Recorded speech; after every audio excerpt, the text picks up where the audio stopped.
Assalamualaikum warahmatullahi wabarakatuh. Seperti yang kita ketahui, mikroskop itu biasa digunakan untuk melihat benda-benda yang kecil. Kata mikroskop sendiri itu berasal dari bahasa Latin loh, yaitu mikro dan juga scopein.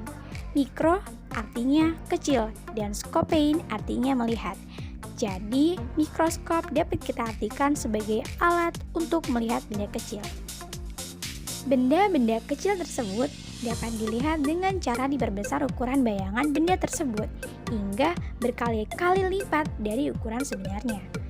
Dengan mikroskop, bayangan benda mampu diperbesar hingga 10 kali, 40 kali, 100 kali, bahkan sampai 1000 kali lipat loh, tergantung dengan spesifikasi mikroskop itu sendiri.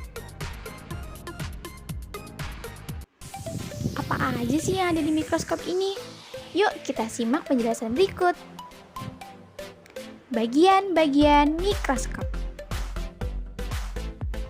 Di sini dapat kita lihat bahwa mikroskop memiliki beberapa bagian, yaitu ada lensa okuler, lensa objektif, diafragma, cermin, tabung mikroskop atau tubus, meja mikroskop, klip atau penjepit objek, lengan mikroskop, pengatur fokus halus atau mikrometer, pengatur fokus kasar atau makrometer, kondensor, engsel inklinasi, dan kaki mikroskop. Kalian tahu nggak sih gimana cara pembentukan bayangan pada mikroskop itu? Untuk lebih jelasnya, yuk kita simak lebih lanjut. Pembentukan bayangan pada mikroskop. Seperti yang kita ketahui, mikroskop merupakan salah satu alat optik yang memiliki dua lensa, yaitu lensa objektif dan juga lensa okuler. Lensa objektif ialah lensa yang dekat dengan objek yang kita amati. Lensa okuler yaitu adalah lensa yang dekat dengan mata kita. Nah, untuk pembentukannya itu bagaimana sih? Jadi, proses terbentuknya mikroskop itu memenuhi prinsip dari lensa cembung loh. Misalnya nih, di sini ada optik yang kita amati, kemudian menggunakan sinar-sinar istimewa, yaitu ada sinar yang sejajar, ada sinar yang menuju ke O, dan ada sinar yang menuju ke F, yang lalu kemudian akan dibiaskan sesuai dengan aturan pada lensa cembung. Nah, kemudian kita akan melihat bertemunya di sini. Ini disebut sebagai bayangan yang dihasilkan oleh lensa objektif. Nah, bayangan dari lensa objektif ini kemudian akan dibentuk lagi menjadi benda untuk lensa okuler, sehingga kita dapat melihat bayangan finalnya yang kita amati di sini. Nah, dari penjelasan tadi dapat kita lihat bahwa sifat bayangannya itu bersifat maya karena terbentuk dari perpotongan sinar bias. Yang kedua yaitu terbalik, dan yang ketiga adalah diperbesar.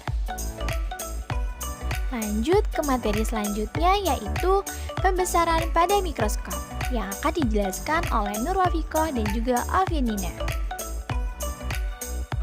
Perbesaran pada mikroskop.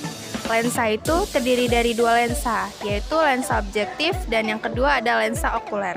Lensa objektif merupakan lensa yang dekat dengan objek atau benda yang kita amati. Sedangkan lensa okuler merupakan lensa yang dekat dengan mata.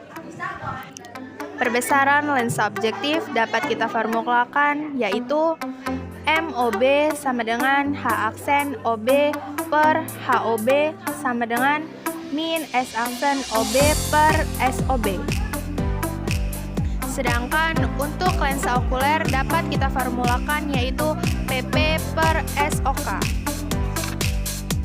Perbesaran total mikroskop. Perbesaran total mikroskop ialah hasil kali antara perbesaran objektif dan okuler. Rumusnya M sama dengan MOB dikali MOK. Lanjut ke pembahasan berikutnya, yaitu panjang mikroskop yang akan dijelaskan oleh M. Arif Wicaksana, mata yang berakomodasi oleh Siti Hijriah Putri, dan mata yang tidak berakomodasi oleh Akbar Rafif Al-Basir.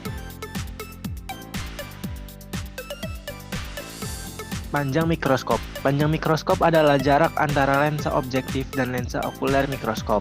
Pada sebuah mikroskop, bayangan dari lensa objektif merupakan benda dari lensa okuler. Oleh karena itu, panjang mikroskop secara umum dinyatakan sebagai D sama dengan X aksen OB ditambah SOK. Mata berakomodasi maksimum. Mata berakomodasi maksimum merupakan bayangan yang dibentuk oleh lensa okuler terletak di depan lensa okuler, yaitu di titik dekat mata. S aksen OK sama dengan min pp atau min 25 cm. Sehingga formula jarak antara lensa objektif dan lensa okuler adalah D sama dengan S aksen OB plus X OK. Untuk formula MOK pada mata berakomodasi itu dapat kita tuliskan MOK sama dengan PP per SOK, atau bisa aja kita ganti jadi PP per FOK min PP per S aksen OK. Nah, karena S aksen OK nya adalah min PP, kita masukkan menjadi PP per FOK min PP per S aksen OK nya menjadi min PP, sehingga min ketemu min menjadi plus, kemudian PP dibagi PP menjadi 1.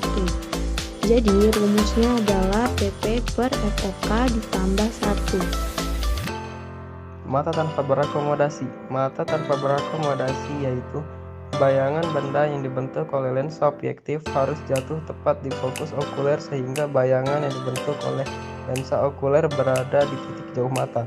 S aksen OK sama dengan min PR sama dengan tak terhingga. Oleh karena itu SOK sama dengan FOK aksen. Jarak antara lensa objektif dan lensa okuler adalah dapat kita nyatakan sebagai D sama dengan S aksen OB plus FOK.